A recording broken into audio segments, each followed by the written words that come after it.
Welcome to competitive exams history of English literature lecture series में जो आज lecture number है वो 4 है और उसका टाइटल है द एलिजाबेथन ड्रामा। इसमें जो एलिजाबेथन पीरियड का जो ड्रामा है वो डिस्कस करने जा रहे हैं। तो चलें जी स्टार्ट करते हैं। तो सबसे पहले ये है कि एलिजाबेथन जो पीरियड था उसमें प्रोज, पोएट्री और ड्रामा, इन सब चीज़ों में से जो सबसे प्रोमिनेंट जॉनरा था वो ड्रामा था।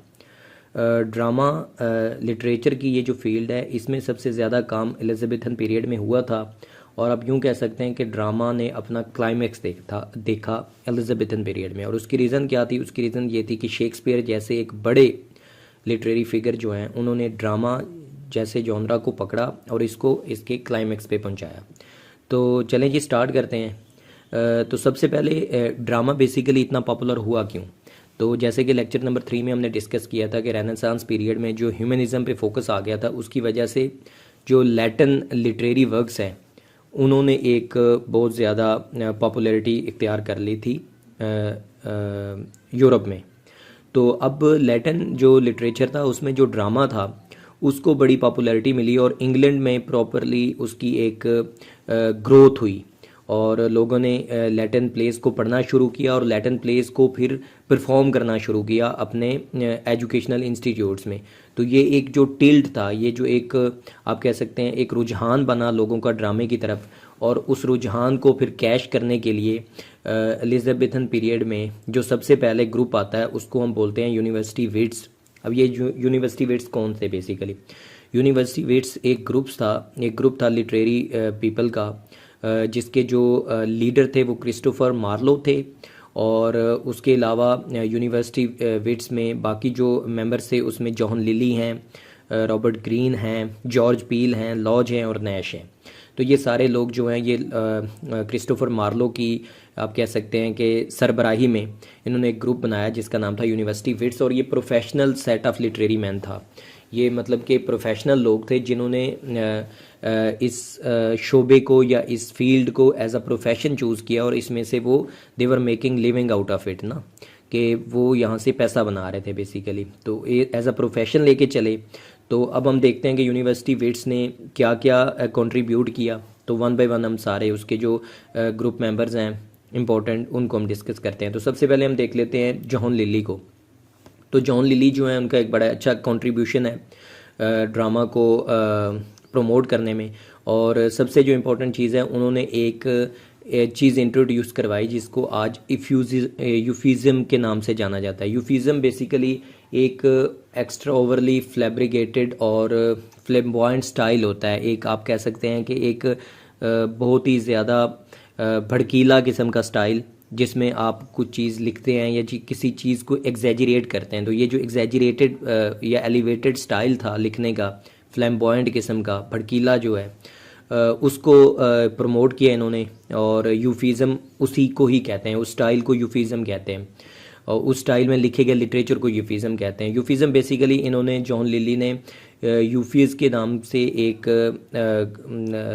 ड्रामा लिखा था, एक प्ले लिखा था जिससे ये चीज़ें आगे फिर प्रमोट हुई। उसके अलावा जॉन लिली का जो कंट्रीब्यूशन है उसमें उनके बाकी जो ड्रामाज हैं वो उसमें कंपास भी है, सेफो एंड फेव है, एंडीमियोन है, मिडास है। तो ये इनके कुछ कंट्रीब्यूशंस हैं ड्रामा की फील्ड को प्रमोट करने में। उसके अलावा जो इम्पोर्टेंट यूनिवर्सिटी विट्स के मेंबर थे वो जॉर्ज पील हैं। जॉर्ज पील जो है इनका कंट्रीब्यूशन भी जो है ड्रामे को प्रमोट करने में काफ़ी ज़्यादा है। इन्होंने लिटरेरी वर्क्स में एक यंग टोन लेकर आए, इसमें एक एंड्यूरिंग टोन लेकर आए। और इनका जो कंट्रीब्यूशन है उसमें अगर हम बात करें तो द अरेंजमेंट ऑफ पेरिस जो है इन्होंने लिखा एक प्ले। उसके अलावा डेविड एंड बाथशेबा एक बड़ा ही फेमस इनका प्ले है जो कि बहुत फेमस है टिल टुडे। तो ये जॉर्ज पील के कुछ कंट्रीब्यूशंस थे। उसके अलावा इंपॉर्टेंट जो राइटर है इस दौर का वो हैं थॉमस कीड। अब थॉमस कीड जो है इनकी इंपॉर्टेंट जो कंट्रीब्यूशन ये है कि इन्होंने ब्लड एंड थंडर का जो एलिमेंट है वो लेकर आए ड्रामा में। ब्लड एंड थंडर बेसिकली क्या होता है? इसमें ये होता है कि वायलेंस दिखाया जाता है, इसमें एक बड़ी हाई किस्म की टफ़ कंडीशंस दिखाई जाती हैं और फिर एट द एंड उसको रिजॉल्व किया जाता है। तो वो जो हाई वायलेंस और हाई एक टेंशन का वो जो एलिमेंट है उसको ब्लड एंड थंडर एलिमेंट कहते हैं। तो ड्रामा में या प्ले में जो ब्लड एंड थंडर के एलिमेंट इंट्रोड्यूस करवाने का जो क्रेडिट जाता है वो इसी यूनिवर्सिटी वेट्स के ग्रुप मेंबर थॉमस कीड को जाता है। तो थॉमस कीड का ये एक बड़ा कंट्रीब्यूशन था। इसके अलावा इनकी एक बड़ी मशहूर और मरूफ इनका एक प्ले है द स्पेनिश ट्रेजेडी, जिसको बहुत सारी और लैंग्वेजेस में भी ट्रांसलेट किया जा चुका है। तो ये इनका एक आप कह सकते हैं एक बड़ी कंट्रीब्यूशन है ड्रामा की फील्ड को प्रमोट करने में। उसके अलावा यूनिवर्सिटी वेट्स का एक मेंबर है रॉबर्ट ग्रीन करके, इनका भी एक बड़ा मशहूर और मरूफ प्ले है फ्रायर बेकन एंड फ्रायर बंगे। ये फ्रायर बेकन एंड फ्रायर बंगे जो है ये बेसिकली फ्रायर्स की ट्रिक्स पे बेस्ड एक प्ले है, जिसको इन्होंने बड़ी अच्छी तरह ड्रामाटाइज़ किया, और ये भी एक बड़ा कंट्रीब्यूशन है उस दौर का। तो अब हम डिस्कस कर लेते हैं यूनिवर्सिटी वेट्स के ग्रुप के जो लीडर हैं, जो सेंट्रल पर्सन है, वो हैं क्रिस्टोफर मार्लो। आप कह सकते हैं कि क्रिस्टोफर मार्लो जो हैं वो शेक्सपियर से पहले जो एलिजाबेथन पीरियड के इम्पोर्टेंट ड्रामाटिस्ट हैं वो क्रिस्टोफर मार्लो ही थे। अब क्रिस्टोफर मार्लो की अगर हम कंट्रीब्यूशंस की बात करें तो उन्होंने 1857 में उन्होंने अपना पहला प्ले लिखा था जिसका नाम था टैम्बुरलेन। इसमें टैम्बुरलेन बेसिकली ये जो तैमूर है उसी को ही इंग्लिश में टैम्बुरलेन उन्होंने एक टाइटल लिया। तो तैमूर की जितनी भी आप कह सकते हैं उसकी पूरी की पूरी जो जर्नी थी, जिसमें उसने किस तरह से मतलब कि फतूहात की, और ये सारे का सारा जो प्रोसेस था उसको उन्होंने ड्रामाटाइज़ किया एक प्ले में टैम्बुरलेन में। और ये वो प्ले था जिससे क्रिस्टोफर मार्लो को एक बूम मिला। तो क्रिस्टोफर मार्लो को father of English dramatic poetry भी कहते हैं। इंग्लिश की जो ड्रामेटिक पोइट्री है उसके फादर हैं ये, यानी कि उसके एक बड़े कंट्रीब्यूटर और ओरिजिनेटर हैं। और ब्लैंक वर्स पे इन्होंने बहुत ज़्यादा काम किया, बल्कि ये कहा जाता है कि ब्लैंक वर्स को जो एक फ्लेक्सिबल बनाया इन्होंने ड्रामा को सूट करने के लिए, क्योंकि ब्लैंक वर्स बेसिकली एक पोइटिक मीटर है, लेकिन उन्होंने इसको ड्रामेटिक फील्ड में यूज़ करके इसको फ्लेक्सिबल बना दिया ड्रामा में यूज़ करने के लिए। तो ये जो इनकी एक आप कह सकते हैं डिस्कवरी है कि ब्लैंक वर्स को ड्रामेटिक पोइट्री में यूज़ करने की, इसको फिर कैश किया था बाद में शेक्सपियर ने, कि शेक्सपियर ने भी फिर ब्लैंक वर्स को यूज़ करते हुए बहुत से ड्रामाज लिखे।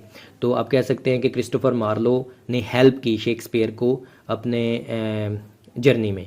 तो उसके अलावा अगर हम इम्पोर्टेंट वर्क्स देखें क्रिस्टोफर मार्लो के, तो उसमें the tragical history of Doctor Faustus आती है, इंतहाई इम्पोर्टेंट, बहुत ज़्यादा लिटरेरी पीपल तो इसको पढ़ते ही हैं लिटरेचर में, लेकिन अदर दैन लिटरेरी पीपल भी डॉक्टर फोस्टस को बड़े शौक से पढ़ते हैं। तो ये एक बड़ा ही ये बेसिकली एक ओल्ड स्टोरी थी जिसको उन्होंने दोबारा से एक आप कह सकते हैं कि रूह फूंक दी इसमें, इसको दोबारा से लिखा और बड़े ही कैटेगोरिकल तरीके से लिखा और इसको मज़ीद प्रोमिनेंट कर दिया। उसके अलावा द ज्यू ऑफ माल्टा जैसे इंपॉर्टेंट जो प्लेज हैं वो भी क्रिस्टोफर मार्लो के ही लिखे हुए हैं। तो क्रिस्टोफर मार्लो के बाद जो इम्पोर्टेंट एलिजाबेथन ड्रामाटिस्ट हैं, इम्पोर्टेंट बल्कि नहीं बल्कि उनको सबसे ग्रेटेस्ट एलिजाबेथन ड्रामाटिस्ट कहा जाना चाहिए, और वो हैं शेक्सपियर। शेक्सपियर ने अपनी पूरी लाइफ में ज़्यादातर प्लेज ही लिखे हैं। उन्होंने कुछ पोइटिक वर्क्स भी हैं उनकी कुछ नैरेटिव पोएम्स हैं एक दो, और उसके कुछ सोनेट्स हैं उनके, लेकिन उन्होंने अपनी पूरी जो लिटरेरी जर्नी है उसमें सबसे ज़्यादा वर्क प्लेज पे किया, और उन्होंने अपनी पूरी लाइफ में ऑलमोस्ट 37 प्लेज लिखे हैं। तो उनकी लाइफ में ये प्लेज को उन्होंने एक तरह से क्लाइमैक्स पे रोमांटिक जो ड्रामा है उसको क्लाइमैक्स पे पहुंचाया उन्होंने, और ब्लैंक वर्स को यूज़ किया। वही ब्लैंक वर्स जो क्रिस्टोफर मार्लो ने उनको यूज़ करके दिखाई थी ड्रामेटिक पोइट्री में, उसी का फ़ायदा उठाते हुए इन्होंने रोमांटिक ड्रामाज में ब्लैंक वर्स को यूज़ किया। तो शेक्सपियर की बात की जाए तो इनके इंतहाई मशहूर व मरूफ बहुत ज़्यादा प्लेज हैं, जिनमें Romeo and Juliet, the Merchant of Venice, Othello, King Lear, Macbeth, उसके अलावा हैमलेट वगैरह, ये सब इंपॉर्टेंट प्लेज हैं और बड़े ही फेमस हैं। तो ये शेक्सपियर का कंट्रीब्यूशन था एलिजाबेथन ड्रामाटिस्ट में। आप कह सकते हैं कि एलिजाबेथन ड्रामाटिस्ट की अगर लिस्ट बनाई जाए तो सबसे टॉप पे शेक्सपियर ही आते हैं, जिन्होंने रोमांटिक ड्रामा में बहुत ज़्यादा काम किया। अब एक इंपॉर्टेंट कैरेक्टर हम डिस्कस करने वाले हैं एलिजाबेथन पीरियड का, और वो हैं बेन जॉनसन।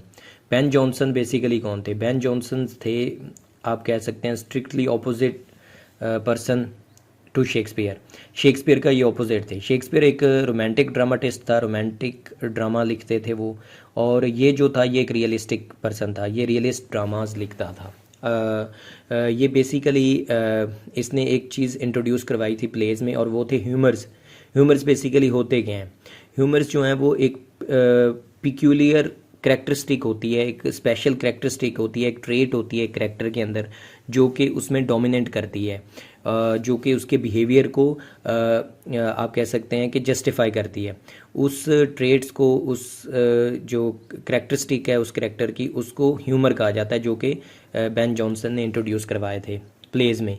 उसके अलावा बेन जॉनसन का अगर हम कंट्रीब्यूशन देखें तो ये बेसिकली एक कॉमेडी राइटर थे, ये कॉमेडीज़ लिखते थे। तो इनके जो इम्पोर्टेंट कॉमेडीज़ हैं वो 4 हैं। उनमें से द जो अल्केमिस्ट है, द अल्केमिस्ट, ये सबसे ज़्यादा इम्पोर्टेंट है। उसके अलावा वोल्पोन है, द साइलेंट वुमेन है, और बार्थोलोम्यू फेयर जो है। ये चारों की चारों इनकी कॉमेडीज़ हैं जो इन्होंने लिखी हैं। और ये बेन जॉनसन जो थे ये strictly opposite, strictly in a sense कि ये एक रियलिस्ट थे और ये ज़्यादातर रियलिस्टिक प्लेज लिखते थे। और जो इनके ऑपोजिट थे शेक्सपियर, वो रोमांटिक प्लेज लिखते थे। तो ये इसलिए उनके एक तरह से ऑपोजिट थे। तो ये भी इम्पोर्टेंट कंट्रीब्यूटर थे एलिजाबेथन पीरियड के।